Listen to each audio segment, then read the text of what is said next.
everyone. Welcome to Go Watch a Movie, episode 118. I'm Kelvin. And I'm Robert. Darkness, alone, afraid, no sound. Every step you take could be your last. That's what it's like underwater. That's a good one, right? That's the movie we're talking about today, Underwater. But before we get into that, a little bit of entertainment news.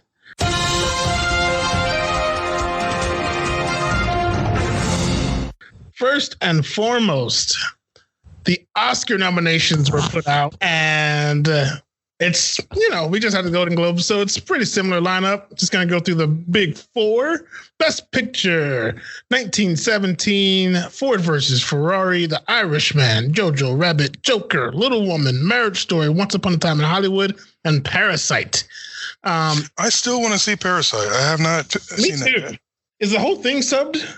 No, I heard. I think there's some English in it. Okay, saw it in the trailer, but yeah, I'm looking forward to seeing that because I keep hearing all this great stuff about it. Yes, same. I'm happy that little old Jojo Rabbit, is like up there with the big boys. Yeah, I think Jojo Rabbit is a big boy. He might be a little boy in the movie, but he's a big boy on the movie scene. It was just like compared to the budgets of those other ones, like it's nowhere near up there. But that just proves you don't have to spend a lot of money to make a piece of art. Great work, yeah. Bam. Best Director, Martin Scorsese, The Irishman, Todd Phillips, Joker, Sam Mendes, 1917, Boy, Quentin Tarantino, Once Upon a Time in Hollywood, Bong Joon-ho, Parasite. I'm Quentin Tarantino up for an Oscar. Yeah, I love it. Probably saw it coming because everyone's loving Once Upon a Time in Hollywood. And here is where Mr. DiCaprio gets his due. He was snubbed in the Golden Globes, but Best Actor, Antonio Banderas, Pain and Glory, Leonardo DiCaprio, Once Upon a Time in Hollywood, Adam Driver, Marriage Story, Joaquin Phoenix, Joker, and Jonathan Pryce, The Two Popes. Ooh, that's a tough one for me to pick. I'm going to go with Leo. I fucking loved him in Once Upon a Time in Hollywood. And then with that scene where she's like, yeah, that's the best piece of acting I've ever seen. I agree. That is damn good. You're all correct. Actress Cynthia Evaro, Harriet, Scarlett Johansson, Marriage Story, Saoirse Ronan, Little Women, Charlize Theron, Bombshell, and Renee Zellweger, Judy. Nice lineup there. That's going to be some good awards here. Moving on, the Green Lantern. Green Lantern's live action series is coming to HBO Max. I'm looking forward to it. Some new notes have been released here. It's just going to follow the origin stories of two major Green Lanterns on Earth. And it will also deal with, of course, Sinestro, and there will be a space storyline as well.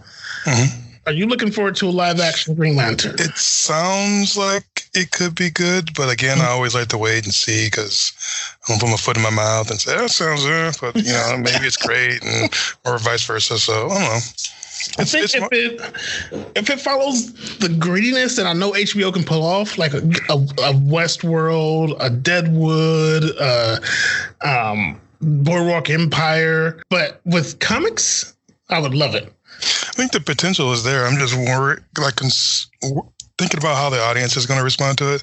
Yes. Like, I don't know if they're on board with the Green Lantern. Like, if it was somebody else, they would obviously be, right there. Chomping at the bits, like a Batman But Green Lantern, I just don't know if that one's got the stuff to hold people's attention. It also depends on the Green Lantern, because if it's like a Hal Jordan, people love him. I think going with two will give people a nice option. But I think you're right. Like you said, wait and see with this one because it's so up in the air. With it sounds like it could be promising, but then again, we've seen things flop that we thought were going to be amazing. Boy, have we! This next topic will spill over into Let's Discuss the Showbiz. We're gonna go with Chris Rock talked about his Saw movie. So yeah, this is gonna, like I said, spill over into Let's Discuss Showbiz and probably the movie Underwater for me. So Chris Rock said he loves the Saw movies how they are. He loves that they're, but you, he said you never come up for air in them. He wants to add that air with a bit of comedy. And before you answer anything here, let's discuss the showbiz.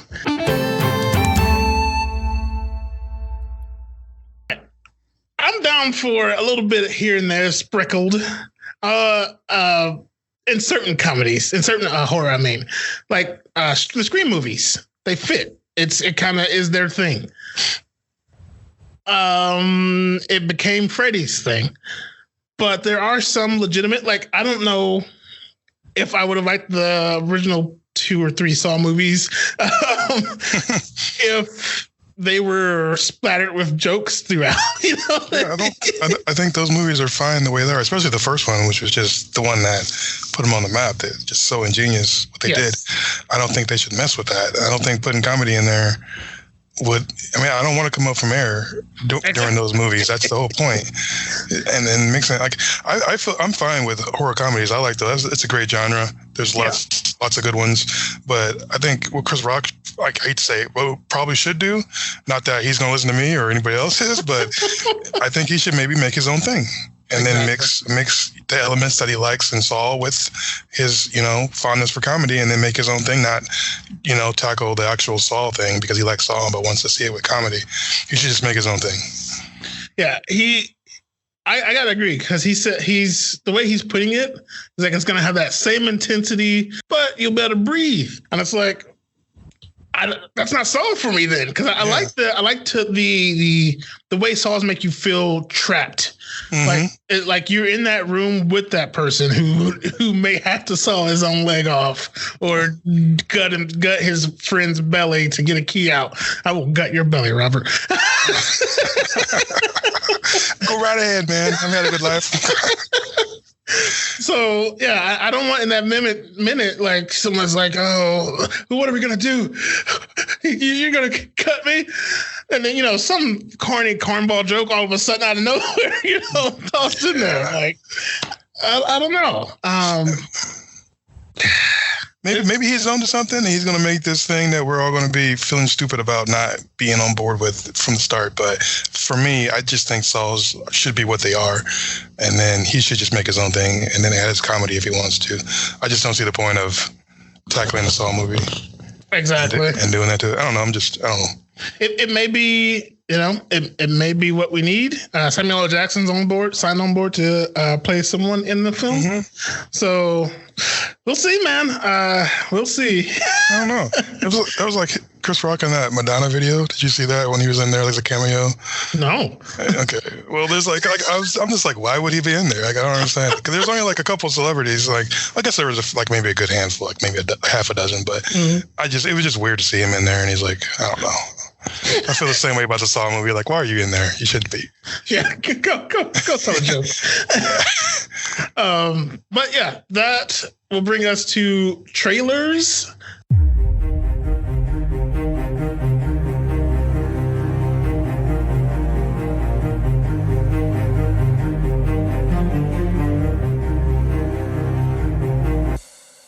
I wonder if we have the same one. Oh, I'm gonna let you go first. All right, I'm going with Guns Akimbo. Okay. This one is starring Harry Potter himself, and I apologize because he's pretty much moved on from that. He's done some stellar work since Harry Potter. The fans haven't moved on though. Yes, that's true. Daniel Radcliffe. Mm-hmm. Apparently, he's a guy with a life that's completely shit. According to him, he's bored. He's got nothing to do. But in this world that he lives in, there is a game of some sorts, a reality show in which people participate in and are, I guess, basically, what is that, gamer-like? Running Man-ish. Mm-hmm. And if you go in and you have some kind of, I don't know if everybody has a quirk, but he certainly does. His is they bolted guns to his hands. And he's basically thrust into this game and he has to survive. I think you win if you escape the city or are the last man standing, one of those two. But yeah, it looks insane. He is not afraid of tackling those oddball roles. No. Which I like. Yeah. It's kind of like an old, or young Johnny Depp. Yeah. And he used to take all those slightly weird. Yeah. Mm-hmm. But it works for him. I think he's like perfect for those. Yeah, and he excels. He shines in them. Looks very interesting. Yeah. Well, mine is, I guess mine's super obvious. It's Morbius. Oh, okay, yeah. I don't know. I thought I was going to come out. I was going to see the trailer, and I was going to come out and just be like, "Holy crap, you guys, go watch Morbius trailer. It looks amazing." Oh my! But I don't. How I feel is like it almost feels like or looks like. I apologize to people who made it. It almost feels like a fan-made trailer where they took snippets from other movies and then put them together for the Morbius. How the hell? This is basically a trailer I don't like, but I'm hoping that they make a better one and that it all comes together. Also, he looks like himself, so I don't see Morbius you know what I mean? I don't see Morbius yet. I just see Jared Leto. He looks like he always looked like. You saw the still of him as Morbius? I did, but I'm just mean like before he turns. Oh, gotcha. I just feel like he looks like he's in his, like he's doing his rock star thing, as opposed to diving into that character. And you could dive into a character. The guy can act. That's one of his favorite things to do. Yeah, but for this particular one, I just didn't see it, and I just feel like the trailer was subpar for like a Marvel movie. I wanted more. I'm pretty sure they're saying it's like in the same universe as the Venom movie. Yes. Is that correct? Okay. Yeah, Sony's building a kind of a villain verse over there. Mm-hmm. And now with the new Spider-Man deal, they can have Spider-Man bounce in and out how they choose.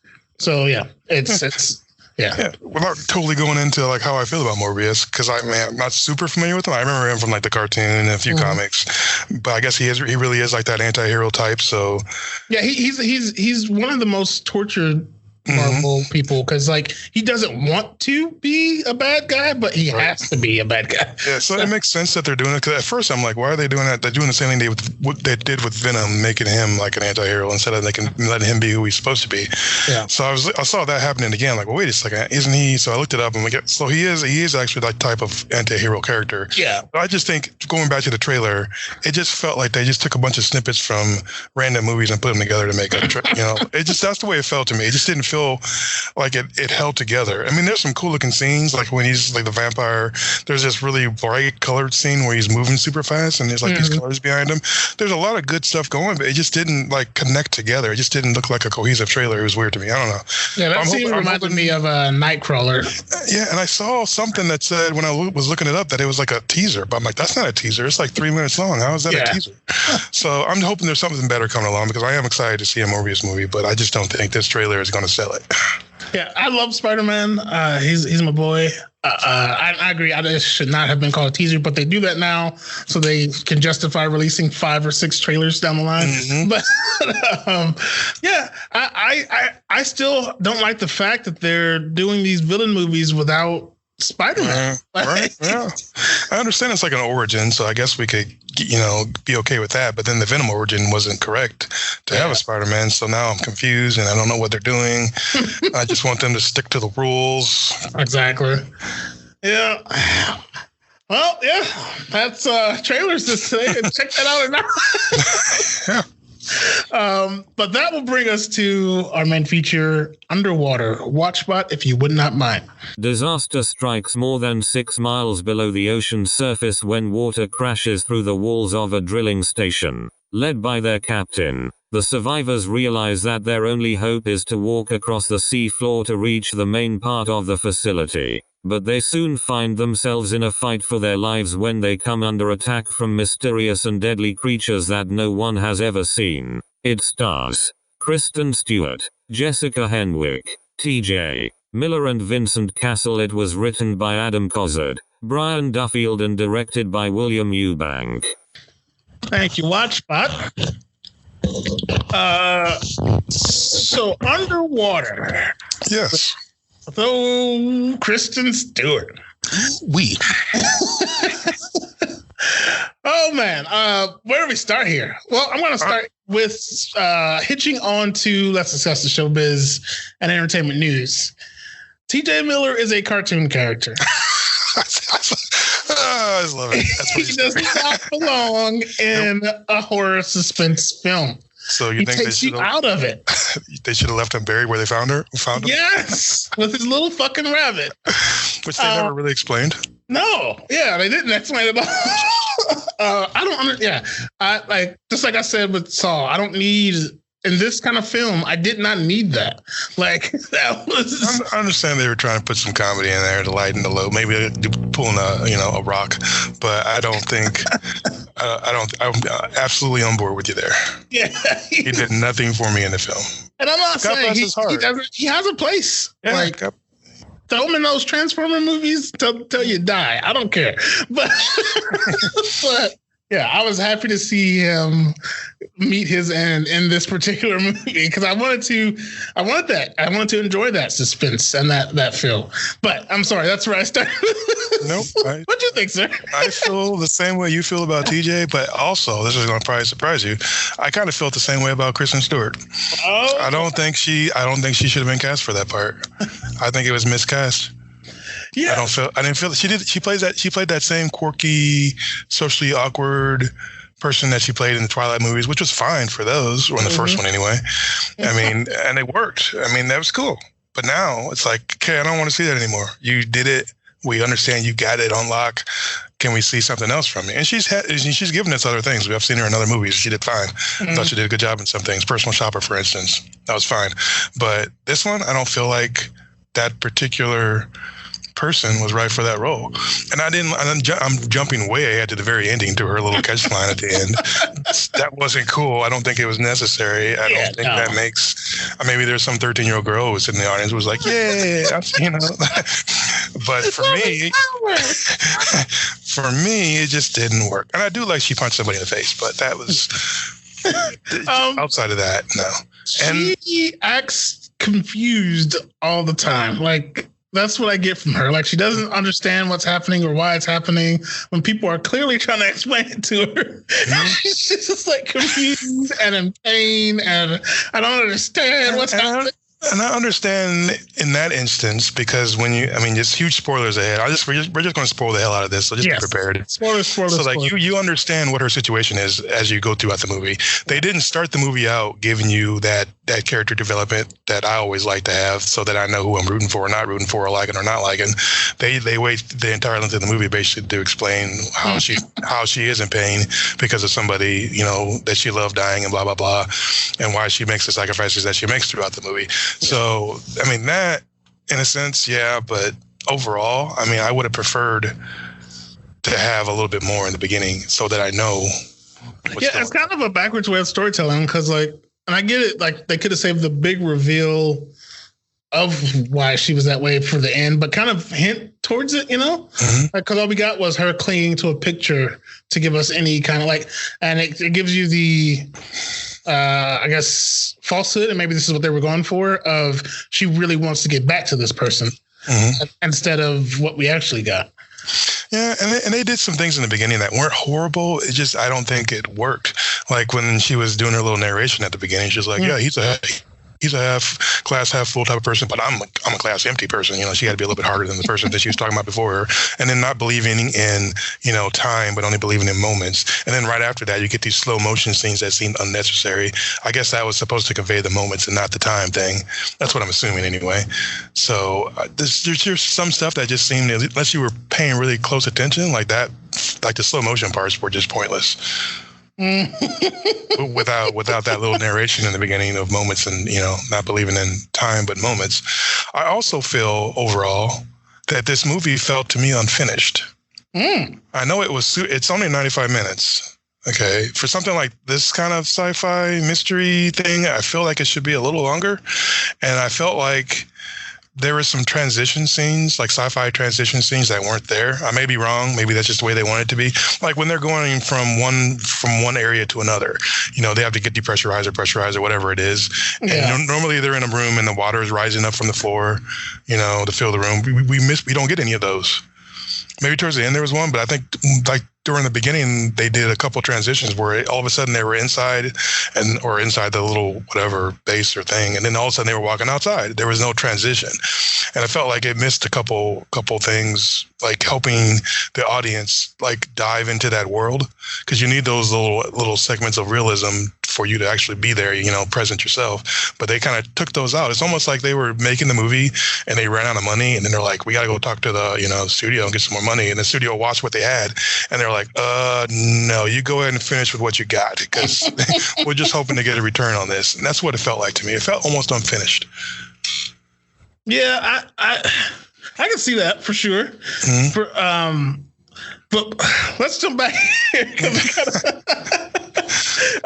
What do you think of this opening? Like after her little monologue, just boom, literally boom, right into it. It was cool that she was running, and I liked the camera work was like sticking to her feet.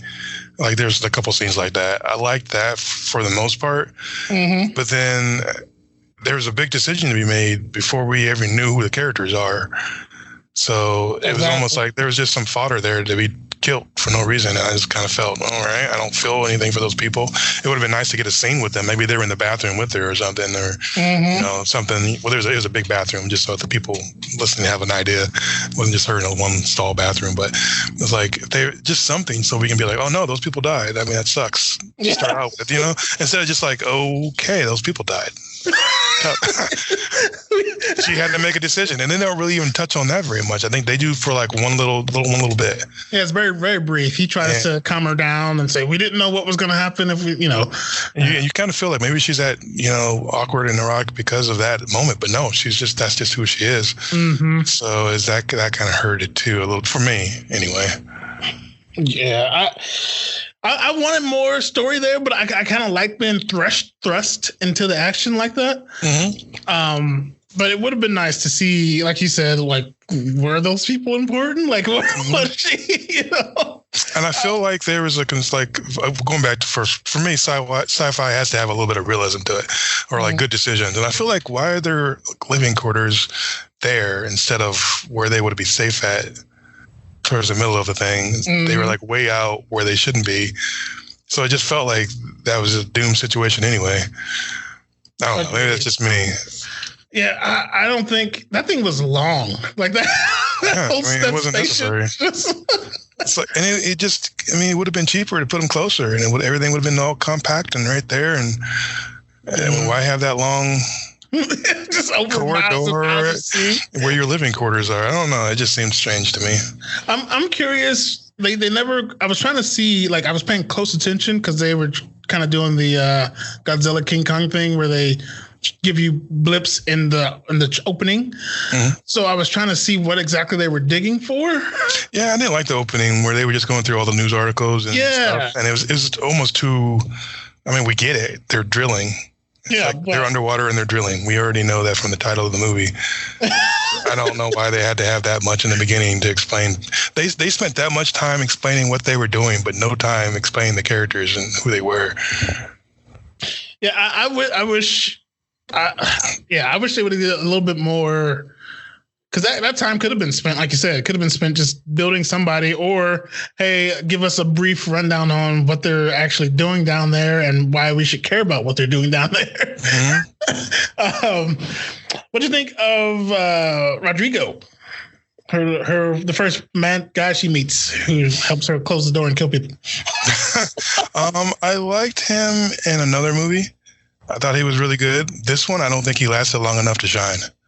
Just like all horror films, the black guy died. He died a little too soon. I thought it was cool how he died, though. I mean, that was a good scene. They didn't cut that one out, at least. That was fantastic. Not that he died, but the way that he died. A little self-sacrifice. Yeah, because he and then she tried to rip him off. Come on. But yeah, he noticed the crack, and then he took it anyway and gave her the good one. I think he's probably going to be good moving forward into other movies, but I just don't think he was given enough to do anything with in this one. They gave T.J. Miller all the good little bits, and they turned out to be crappy bits. Yeah, I'm not sure what they were going for with his character at all. Yeah, I didn't think any of it was funny, and the bunny thing was weird. So yeah, if they would have given us a little bit for that bunny thing, And here's okay. Once again, sci-fi realism. He's like they're like you can. One Kristen Stewart's character told the other girls like, "You gotta take those pants off. They're not gonna fit in this suit." And then he can stuff a bunny in his suit, and there's all kinds of room, but she couldn't wear her pants. Yeah. This doesn't make sense. They just want to get the girls nude. I don't think it makes sense. But okay. And the suits. Did you feel like they felt like a little bulky? Maybe that's the way they need to be under like that at that depth. But it seemed like they were more like spacesuits than they were. Yeah, that's what I was thinking. Like carnal Marines, from. Yeah, well, you give them a different color and give them a couple guns. You got some space warriors there, but I don't know. Yeah, I thought it was a nice touch of the evolution from like the old school big bulky deep sea diver costumes. Mm-hmm. But I wish they would have because we don't know what year it was really, or, so is it like clearly they're a little bit more advanced than we currently are. So yeah, I know I'm nitpicking here, but did you notice they took off their helmets like all the time? All the time. It was like, if you just go back and watch the movie and just count the number of times they took off their helmets, it would be ridiculous and do like a drinking game. You'd get drunk because it just seemed like they did it all the time for no reason. And then quickly had to put it back on. Yeah. They paid too much money for those faces, probably. Yeah, probably. Emily, Jessica Henwick. I kind of didn't need her. Yeah. I almost feel like that about every single person in this movie. Don't you? Nobody stood out to me. The captain. I've been following that guy's career, Vincent. I've been following his career since Ocean's 11, where he played the burglar, the super famous cat burglar who is going against them, and he's good. He's a good actor. You think they gave him enough though to really shine in this though? Not really. I just feel like they gave everything to either Christian or TJ. I feel like, and it just didn't. None of that held water. No pun intended for me. It just all dried up, and it was just it. That was a good pun, actually. But yeah, he did. Even his sacrifice wasn't as good as it should have been. And I wanted a better look at the creatures, quite honestly. Yeah, that's one compliment I will give, even though I don't think they would be that humanoid looking of a creature that low in the ocean. But yeah, I do feel that was a good point. I do but they kind of stole from Alien a little bit. There's like that one little tiny one. This whole movie kind of felt like Alien. Yeah, a little bit. Or there's a giant, I don't want to ruin it for everybody, but there's a kaiju in this bad boy. Fucking Cthulhu. But I did like that the medium-sized humanoid things that were bigger than humans it was kind of cool to realize they were more like those like little fish that like sucker to the bottom of a shark. You know what I mean? Like they're like these little scavenger things or whatever. I mean, that was cool. That kind of worked for the big one. That was cool, and I liked that there was all of a sudden a kaiju in it. I guess, even though it just seemed weird. Like this is where the movie went. Yeah, drill in. We gotta get to safety, but guess what? There's a kaiju, and so it's like, oh man, you're not gonna make it now.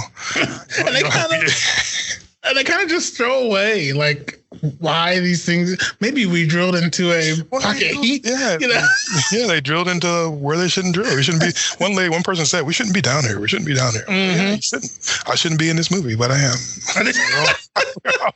We're all in the same place. I did like how Nora, Kristen's character, was like the voice of reason. She's like.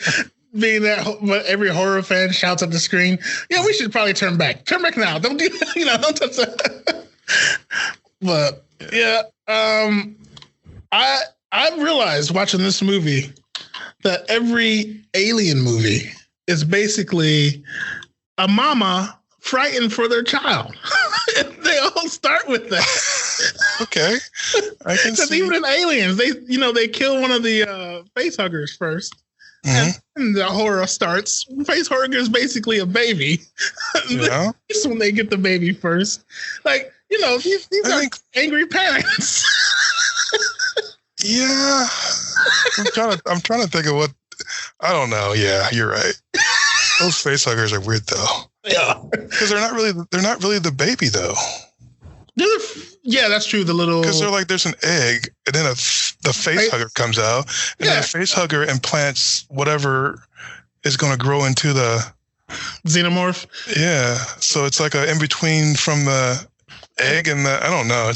Now I'm gonna be thinking about this, trying to classify what is a face hugger. Yeah. Because it's almost like a dad. Yeah, I'm glad. I'm just glad we're talking about something that I care more about than the movie. Oh boy. Well, let's go hop over to Rotten Tomatoes on that note and see what they're doing here. We got 50% on the tomato meter, 61 for audience score. Yeah, I feel like because it was a PG-13 movie, most of those were youngins. And Christian fans. Yeah, maybe. I don't know. They love her. She's big. Yeah, she's an attractive woman, but I just don't think. The remake of Charlie's Angels. They did not love her. Yeah, I didn't want to see that one at all. But I mean, did you feel tense at all? I think he had some good tense moments in this one.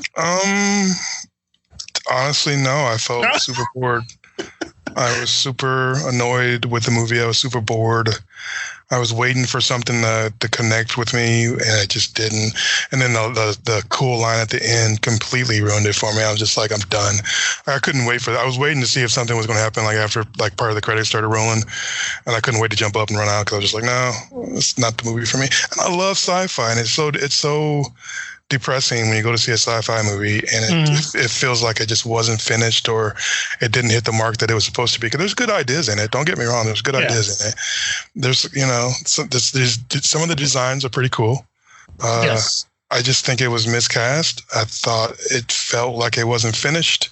It needed to be a little bit longer. It needed to develop the characters more, not just wait till the very end of the movie and then all of a sudden there's an explosion and, I don't know. I just didn't connect with it. So the ending didn't work for you. No. Giant kaiju. Yeah. I do like giant creatures. So, but that wasn't enough to save the movie for me because I had to wait a long time for that reveal, which was cool. But again, I like the creatures. Creatures were cool. I just didn't like everything else. Yeah, that creature. Now, when it started to eat her. Not the one of the little ones. When it's medium ones, I guess. When it started to eat her, it was basically like a jellyfish. Yeah, but it had this weird humanoid thing going. Like I don't think that would develop that way. Yeah, unless they were living like on ground, under the ocean somehow. You know what I mean? Like there's like a cavern or something. That's that chick. Emily tried to say like there was a pocket that they hit and it. Whatever. And that spilled out, but that's the only way that would work for me. I just didn't like the design, but I thought I like how it was eating her, like it basically was going to consume her because like jellyfish do that same thing. Yeah, but then they went Sharknado, and she cuts her way out. Yeah, and then reveals herself out of this creature like they did in Sharknado when he jumps out of the shark. So I just felt like it was a stolen moment that didn't necessarily need to be there. That's sad. Or you steal from Sharknado? I'm gonna forgive Sharknado because I know what Sharknado is. They know what that is. Yeah, they know what they are too. So there's no confusion there. But this one could have been so much better. I did. One of the things I will give this some credit for. I did enjoy how it made you feel small. I didn't like how they kept going into making her crawl into tiny spaces like 5 times that fucking happens. But I do like how it makes you feel small and enclosed and like there's no escape. And they do a good job of like showing that down there is bleak. It's dark. There's no, you can only see so far in front of your face. I did enjoy that. Until there's a giant kaiju, then you can see it. Until that, yeah, because for some reason. You think they made her run around in her underwear a lot for no reason? I think like you kind of hinted at earlier, basically said earlier, like the women, they're like, yeah, we can't fit in there with our pants. So we got to get naked. And she never puts on a shirt ever. She has one at one point, which she could have zipped up like this jacket, but nope, she just let it go. Whereas, like you said, the men, TJ Miller clearly had, he had holy underwear, but he had a t-shirt on. The other guy had a t-shirt on. They could have given her something, Right. And even when she went to the the little small sanctuary she had in between all the action. She could have went in somebody's locker and got something, you know? Like their locker, she went to her captains and mourned him. But nope, I'm not going to find clothes. Look at me running naked. Did you think those two, the woman and the man that were like ahead of her and then she caught up with them, you think they would have made it without her? No, I think Emily was going to take her helmet off if she didn't get tackled right there. And that brings me to another something I hated. This guy had fucked up oxygen getting dragged for who knows how long, but somehow their oxygen starts depleting before his. And that's another point. The whole science fiction realism thing. They kept talking while they're supposed to conserve their air. But they just kept blabbing and blabbing and blabbing. Never like, stopped talking. No, I'm like, what? And they all were breathing so heavily.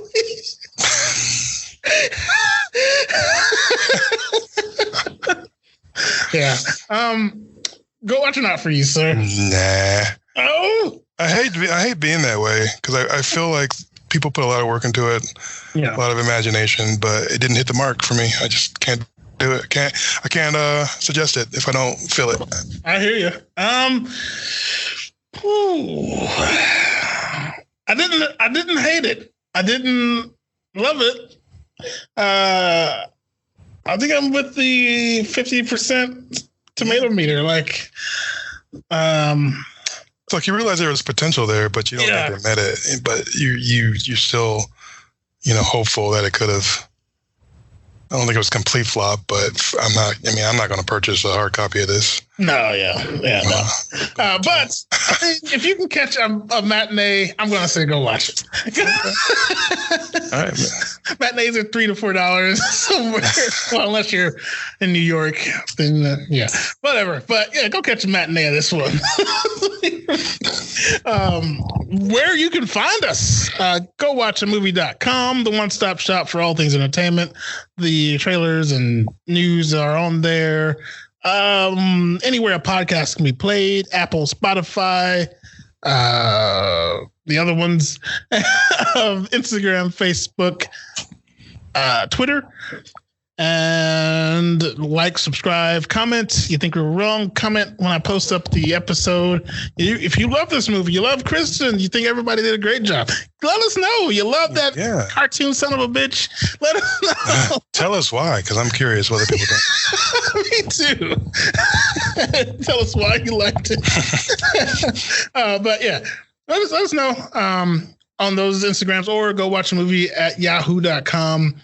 Send us those. That's everything for this episode. And I'm glad we can surface. I'm Calvin. And I'm Robert.